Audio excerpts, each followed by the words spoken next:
महाभारत के अंतिम युद्ध भीम और दुर्योधन के बीच हुआ।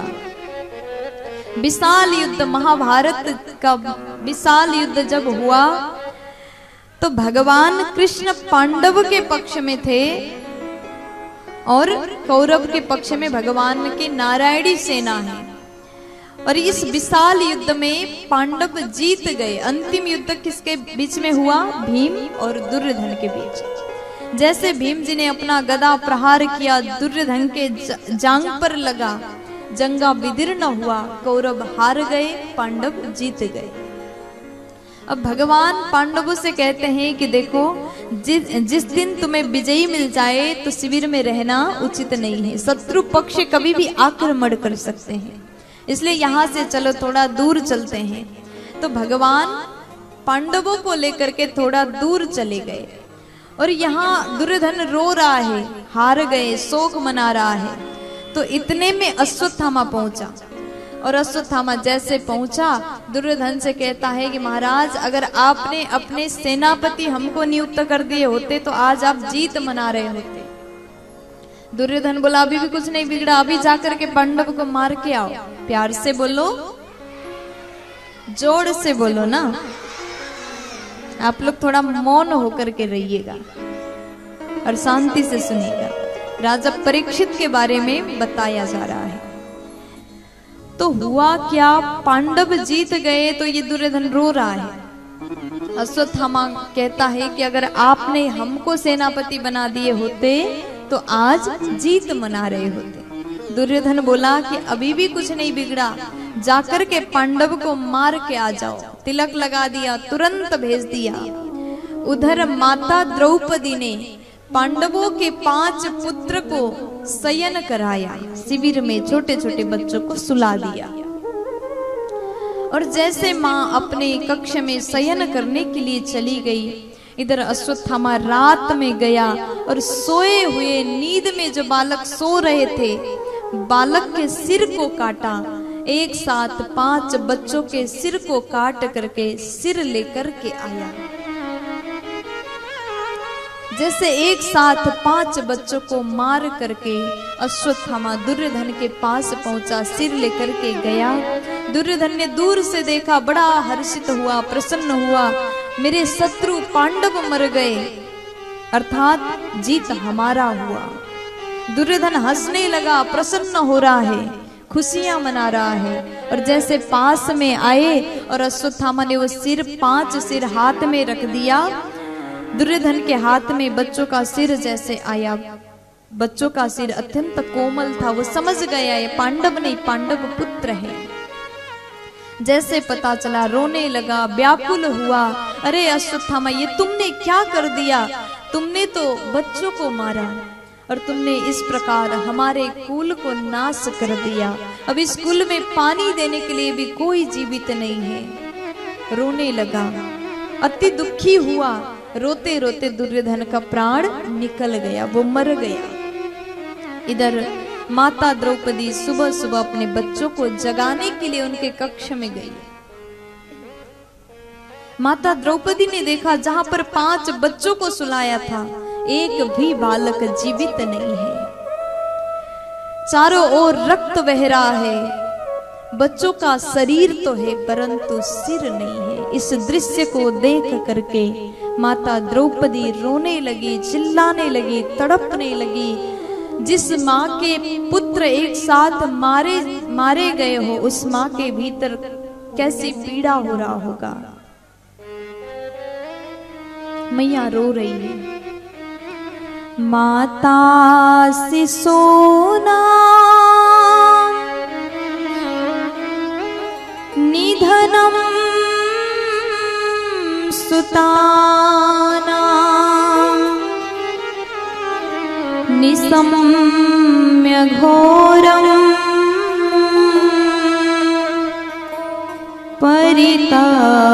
परितप्यमान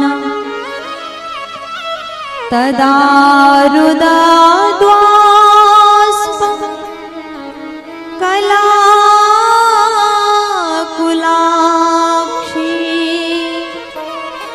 तं सान्त्वयन्ना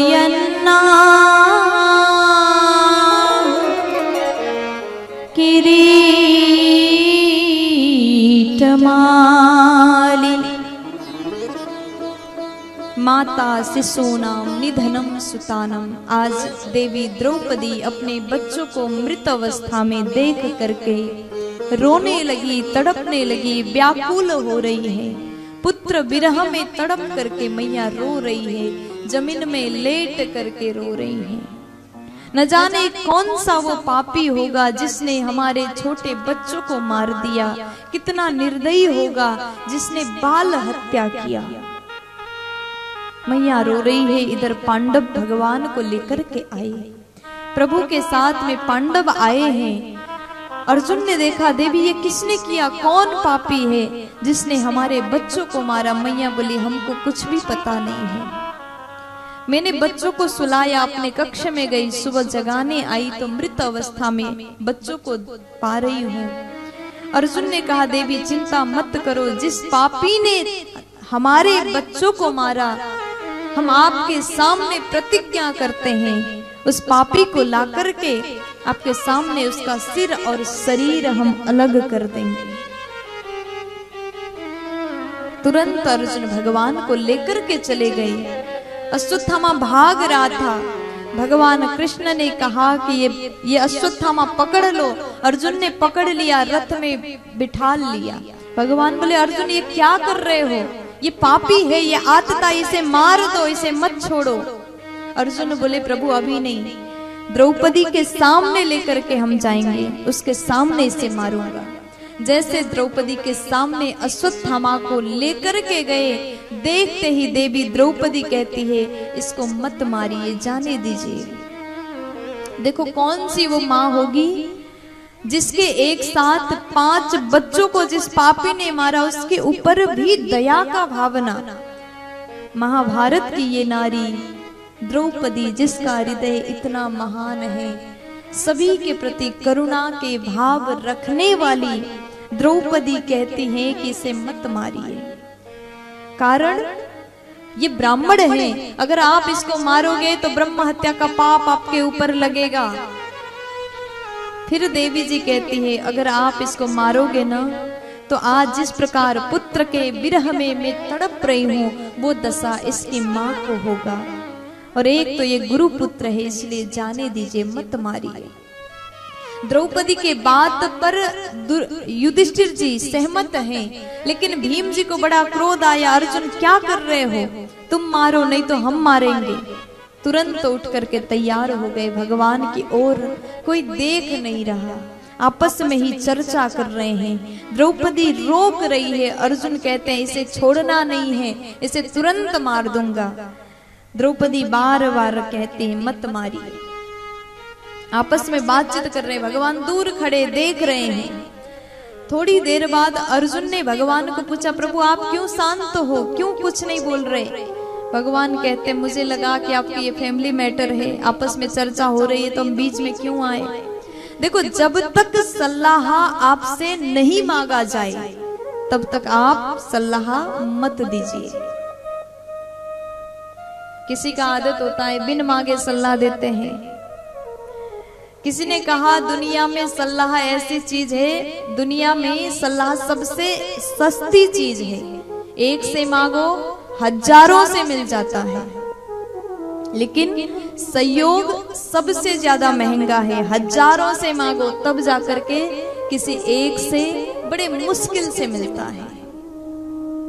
भगवान बोले, सलाह ऐसे ही नहीं देना चाहिए, बिन मांगे ज्ञान भी नहीं देना चाहिए। जब तक किसी को जरूरत ही ना हो, आप अपना क्यों सुनाएंगे। उनको ज्ञान दीजिए जो स्वीकार कर रहा हो। प्यार से बोलो, जोर से बोलो ना।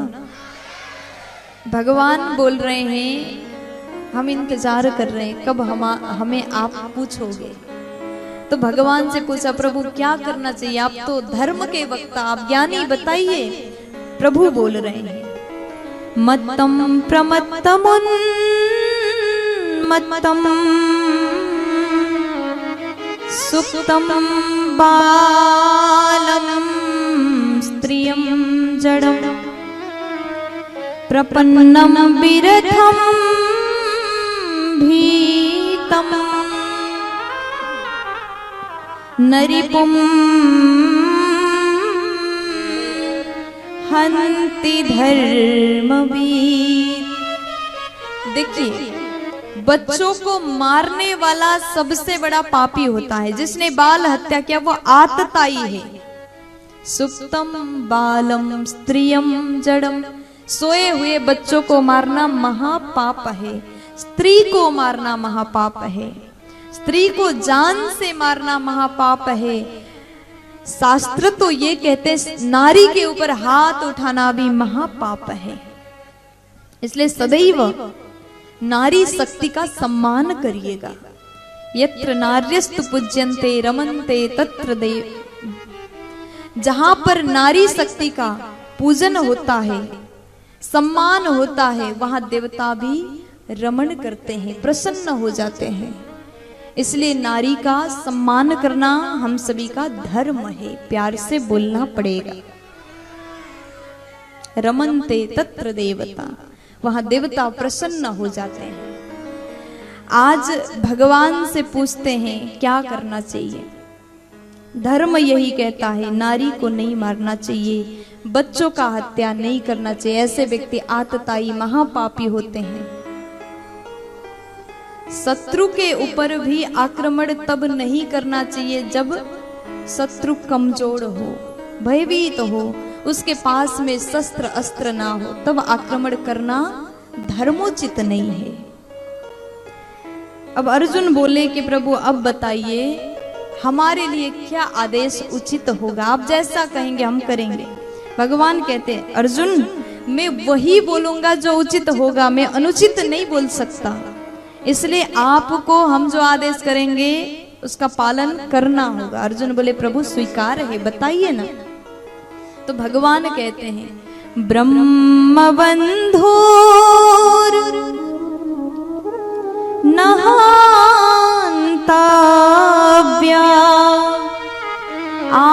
आतताइव धारहणं मयैवो भयमाम्नातं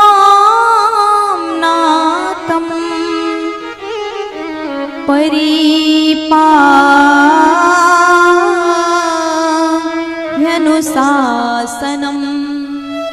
आज भगवान कहते अर्जुन ब्रह्मबंधुर नहंतव्य आतताई वदारहण।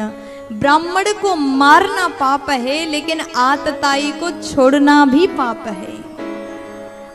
ब्रह्म हत्या नहीं करना चाहिए। जो व्यक्ति ब्राह्मण को मारता है वो बहुत बड़ा पापी, ब्रह्म हत्या का पाप उसको लगता है। लेकिन भगवान तुरंत कह रहे हैं आतताई वधारहण, पापी व्यक्ति को मार देना चाहिए, वध के अधिकारी होते हैं। अर्जुन विचार करते हैं कि प्रभु हमें आदेश करिए ना, हम क्या करें। भगवान बोले ये पापी है इसे मार दो, और ये ब्राह्मण है इसे मत मारो। व्यक्ति एक आदेश दो, ऐसा संभव हो सकता है क्या? एक व्यक्ति को मारना भी है छोड़ना भी है। तो अर्जुन सोचने लगे क्या करना होगा, क्या करना चाहिए। लेकिन अर्जुन भी कमजोर तो नहीं है, गीता का ज्ञान इनको मिला है। तुरंत याद आया अकीर्तिम चापि भूतानि कथयिष्यन्ति ते व्ययम् संभावितस्य चाकीर्ति मरणादतिरिच्यते। भगवान गीता में कहते हैं कि देखो अर्जुन, भगवान श्री कृष्ण ने महाभारत के युद्ध के बीच में इनको गीता का उपदेश दिया था। अर्जुन को याद आया भगवान ने कहा था सम्मानीय व्यक्ति का अपमान ही मृत्यु तुल्य है। प्यार से बोल दीजिए ना। जिस व्यक्ति का समाज में सम्मान हो, प्रतिष्ठा हो, इज्जत हो, जिसको सब कोई पूजते हो, ऐसे व्यक्ति को भरी सभा में अगर अपमानित किया जाए तो उस मनुष्य को, उस व्यक्ति को वही पल वही घड़ी मृत्यु समान कष्ट देता है। इसलिए सम्मानीय व्यक्ति का अपमान ही मृत्यु है। भगवान ने कहा है अश्वत्थामा पापी है इसको मार दो, ब्राह्मण है इसे मत मारो तो यही उचित होगा। अर्जुन ने उनके सिर से, अश्वत्थामा के सिर से मणि को निकाला तलवार से, अपमानित करके शिविर से धक्का मार के बाहर कर दिया। भगवान प्रसन्न हो गए, अर्जुन आज तुमने जो कार्य किया मुझे अत्यंत अच्छा लगा।